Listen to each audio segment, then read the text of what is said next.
Olá! Sabe aquela sensação de ter chegado a um platô? De dominar o básico de Python, mas não saber exatamente qual é o próximo passo para se tornar um especialista de verdade? Pois é, este material aqui é a resposta. Hoje a gente vai desvendar o mapa, o verdadeiro blueprint para alcançar a maestria. Essa é a pergunta de US$ 1 milhão, né? O que de fato separa quem é bom de quem é realmente ótimo? A resposta pode surpreender um pouco. Não é só sobre escrever mais e mais código, é sobre ter uma abordagem, uma forma de pensar diferente. A chave está num plano de ataque bem estruturado. Um caminho claro, que a gente vai detalhar agora, e que se apoia em 5 pilares que são, literalmente, a base da expertise em Python. Então, esse aqui é o nosso mapa. A gente começa com os fundamentos inabaláveis, porque é o alicerce de tudo. Depois, mergulhamos no ecossistema de mercado para entender o que as empresas de fato estão usando. Na sequência, subimos o nível com ferramentas profissionais, falamos sobre a escolha de uma especialização e, por fim, traçamos o caminho adiante. Vamos começar! E vamos direto ao ponto com o pilar número 1, fundamentos inabaláveis. Pensa nisso como a fundação de um prédio. É a parte que ninguém vê, mas que sustenta tudo. É a base não negociável de qualquer especialista. E a verdade é essa, bem direta e sem rodeios. Sem isso, nada funciona. Não adianta nada tentar construir um arranha-céu em cima de uma base de areia, né? Dominar os fundamentos não é uma opção, é uma obrigação. E quando a gente fala de fundamentos, não é só de if e for que estamos falando, claro. É sobre dominar a sintaxe que resolve problemas complexos de um jeito elegante. Coisas como comprehensions para criar listas e dicionários de forma super concisa, ou decorators para turbinar funções sem mexer no código delas. É esse nível de fluidez que já começa a separar os profissionais dos amadores.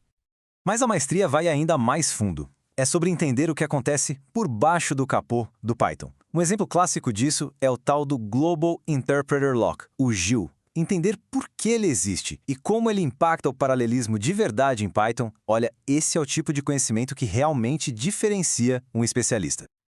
Agora sim, vamos para o pilar número 2, o ecossistema de mercado. Porque um especialista não domina só a linguagem pura, domina também as ferramentas que o mercado de trabalho exige, aquelas que resolvem problemas reais.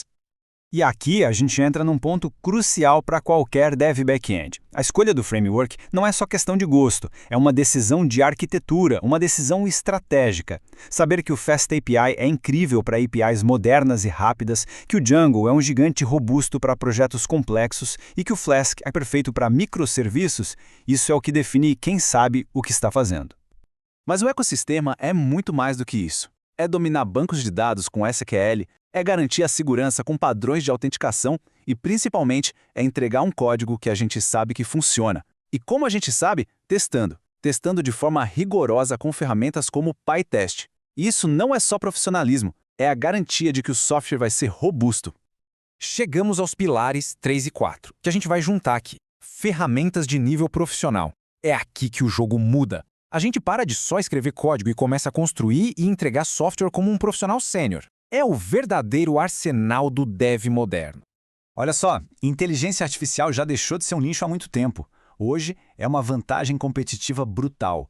Dominar TensorFlow ou PyTorch é quase o básico. O diferencial mesmo está em entender de LLMs, saber como fazer um fine-tuning para adaptar o modelo para os dados específicos de um projeto ou usar a técnica de RAG. Isso abre portas que, sinceramente, antes nem existiam. E essa comparação aqui é perfeita para ilustrar a diferença de maturidade no trabalho. Uma abordagem júnior conhece os comandos básicos do Git, Commit, push, pull.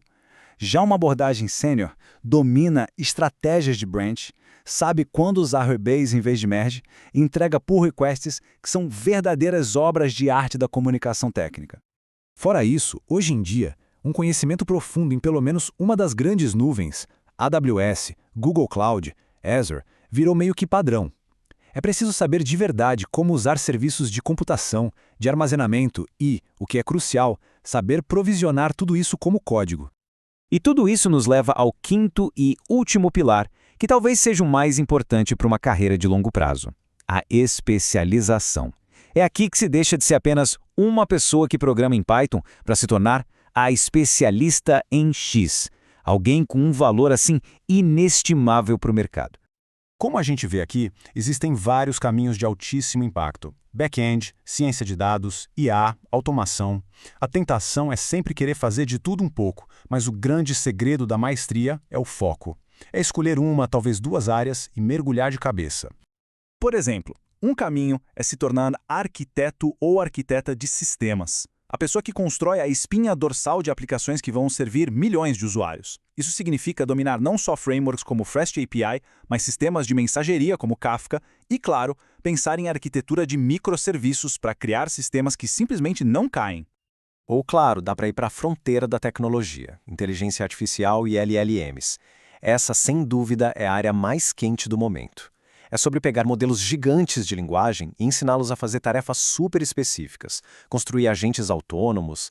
É sobre realmente empurrar os limites do que a gente achava que era possível fazer com código.